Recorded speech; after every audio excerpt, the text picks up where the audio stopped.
Welcome back here to Goldberg. Today we're going to be talking about how you can publish a book on Amazon.com. This will be skewed towards ebooks, although I will propose some ideas that can help you if you are interested in conquering the paperback version. This, of course, has to do with Amazon, so formatting will be different for other platforms. I've not tried, Kobo, Barnes & Noble, or Google Books, so that's for perhaps another day. In any case, some people ask how I write. I always pretty much write on paper first. You get yourself like a college-ruled notebook, black pen. Bic has some pretty good quality. If you get the ones that are in the kind of charcoal gray with a removable top, those are good pens. Or, any kind of decent black ink pen. I don't recommend writing with blue ink. I just don't like it myself. And then you have to type it up, which is a little bit of a pain, but it is easier, at least for myself, to concentrate handwriting than typing on a computer. If you look at a college-ruled notebook, you're probably going to estimate, depending on how large you write, covering one page back-to-back is going to equate roughly one page in Microsoft Word. Now, there could be some variations there depending on font size and spacing, but just one handwritten page is probably not going to equate what you'll see once you put it on the computer. So just understand that as a basic guideline. Here we are in Word 2010. Maybe you guys have 365. It could be a little bit different. Just want to show you a couple of things. Up here we have page margins. That's very important because that can totally throw off the appearance, especially if it is a paperback. And then page size. You probably don't want an 8.5 by 11 book. Think of the standard, the designs of your paper, an essay. You don't want a book that size. You're going to want something like 6 by 9, which, to make it really easy, when you start typing up the book, if you just go over to Amazon, you can download pretty much any paperback template you want. Start writing on that, because it'll give you an idea of what the book's going to look like.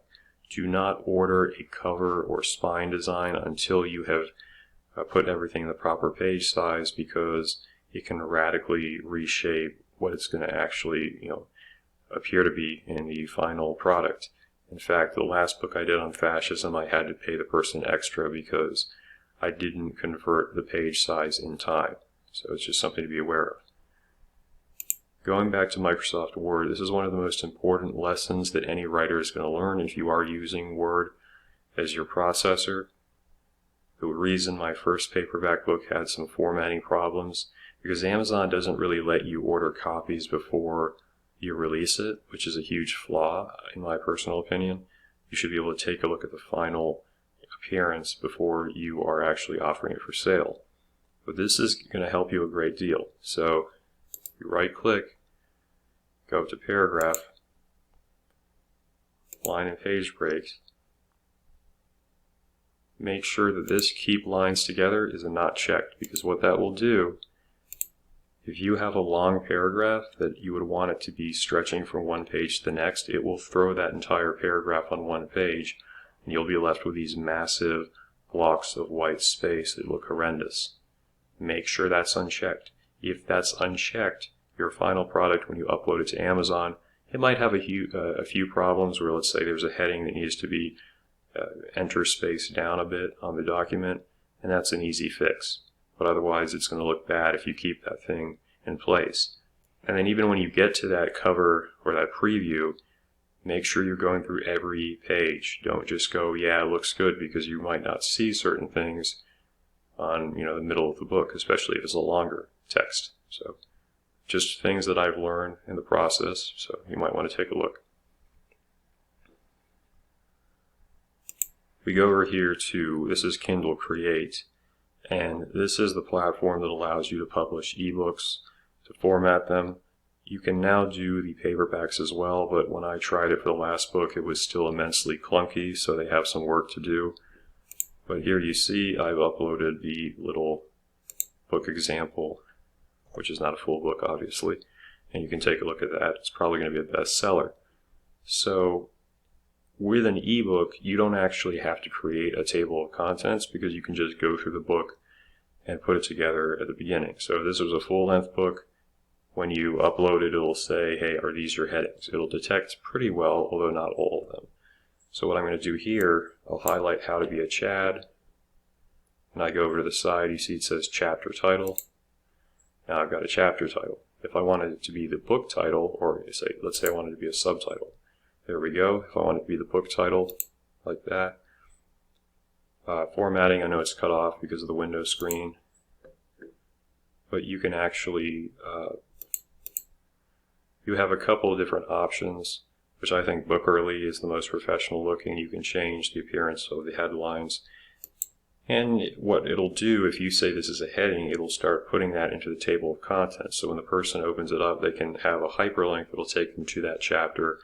It's a much better way of organizing the book. If you have a paperback, of course, you're going to have to do that by hand, and it's a little bit more messy. So let's say that we've got it all together, we have our book, we've edited it, we've made the spaces that are necessary, we want to upload it. How does that work on Amazon.com? Well, we'll go over here.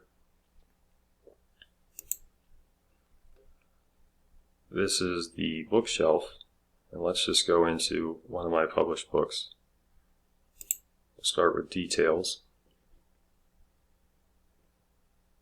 Once it actually wants to load, so I got my title that I put in here, the language of the book, the subtitle. This is stuff that I never had to use in terms of series or edition number. Martin Goldberg is the author. Any contributors you want to add in, you can do so there. This is where I put the description of the book for Amazon. Publishing rights, do you want to own it, or is it just going to be public domain work? Go back up here, we're going to go to the content. And it is a little bit slow, you will find this. DRM, what digital rights management does, it gives you a little bit more control, or rather, not say control, it gives a little bit more security over the work itself, but it can also make it more difficult if you want to take that product elsewhere. This is something, not the same, but it's related to KDP Select. That is where it does Kindle Unlimited, where people have a subscription where they can read pretty much any ebook that participates on Amazon, and you only get paid based upon how many pages are read. So a lot of people don't like that because then it gives Amazon almost control of your book, and depending on how long your book is, you may not be making that much money from them reading. Here we go, we upload the manuscript, and you can see that I've already done so. When you finish on Kindle Create, you'll save it and it'll come out as a KPF or Kindle Publish file. Now here I have my cover design. I have used for quite a long time these folks over here, Pixel Studio. Very happy with them.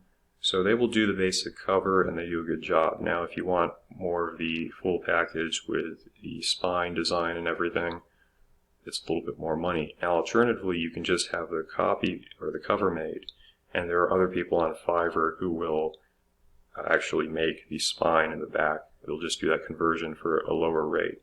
So it's really going to be up to you. But Pixel Studio is very good. I've been very happy with them so far, so I will recommend them wherever possible.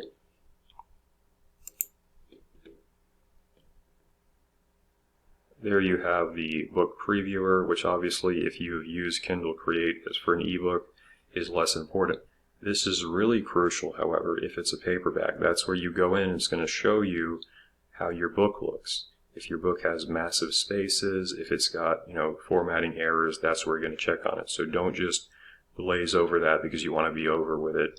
Make sure you take a look.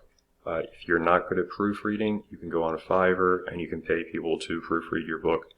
I would not recommend proofreading, or rather publishing anything that is over, let's say, 50 pages without having someone else take a look as well, because, like I said, the fascism book, I probably proofread it a good 4, 5, 6 times with different hard copies, and I was still finding problems to the very end, so I had to have someone else take a look to make sure that it's not just my mind registering it as being okay. Yeah, there you go. Kindle books are not required to have an ISBN. You can either provide your ISBN or you can actually have Amazon generate one for you. Go over here to Kindle Book Pricing, and again it is taking its good old time. Do you want it to be part of Kindle or KDP Select? Some people want to do KDP. There are advantages. If you have a lot of people reading your books, it might work out.